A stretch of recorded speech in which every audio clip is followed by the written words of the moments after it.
বাংলাদেশ আওয়ামী লীগ সভাপতি জননেত্রী Sheikh Hasina 16 November 17 November lockdown কর্মসূচি ঘোষণা করেছেন।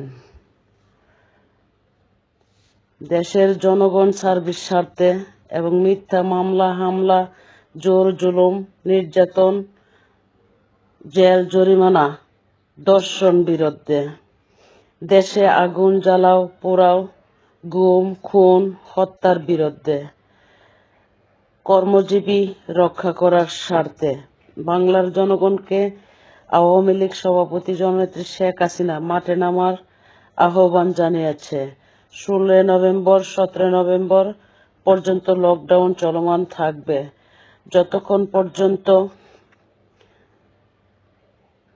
বাংলার জনগণের এই দুর্দশা পরিস্থিতি নিয়ন্ত্রণ না হয়, উপদেষ্টারা পদত্যাগ না করে, ততক্ষণ পর্যন্ত শাটডাউন পৌঁছে শেষ দেখবে।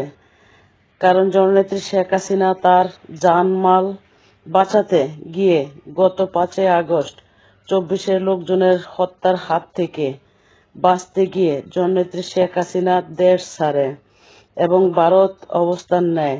জননেত্রী শেখ হাসিনাকে রাষ্ট্রীয় মর্যাদা দিয়ে সেনাবাহিনীরা হেলিকপ্টারে পৌঁছায় দেয়। ভারত অবস্থান করার পরও দেশ ও তার দেশের জনগণের কথা ভাবতে হচ্ছে এবং দেশ ছাড়ার পরই বাংলার জনগণ ভালো নেই বলে অনলাইনে জনগণের দুঃখ প্রকাশ, এমনটাই তার কাছে একের পর এক জনগণের বার্তা দিচ্ছে। আওয়ামী লীগ রাজনীতির সভাপতি বাংলার জনগণের মেসেজ পেয়ে বাংলার জনগণের দুর্দশার দুঃখ প্রকাশ শোনার পর জননেত্রী শেখ হাসিনা দেশের জনগণের কথা ভেবে বাংলার জনগণের মায়ার বন্ধনে আবারও গুরুত্ব দিয়ে সাড়া দিচ্ছেন। বাংলাদেশের আওয়ামী লীগ রাজনীতির সভাপতি জননেত্রী শেখ হাসিনা 16 নভেম্বর 17 নভেম্বর বাংলার জনগণকে আহ্বান জানিয়েছে, যার যা কিছু আছে তাই নিয়ে প্রস্তুত মাঠে নামার আহ্বান জানিয়েছে। তো যা সত্য তা বলতেই হয়।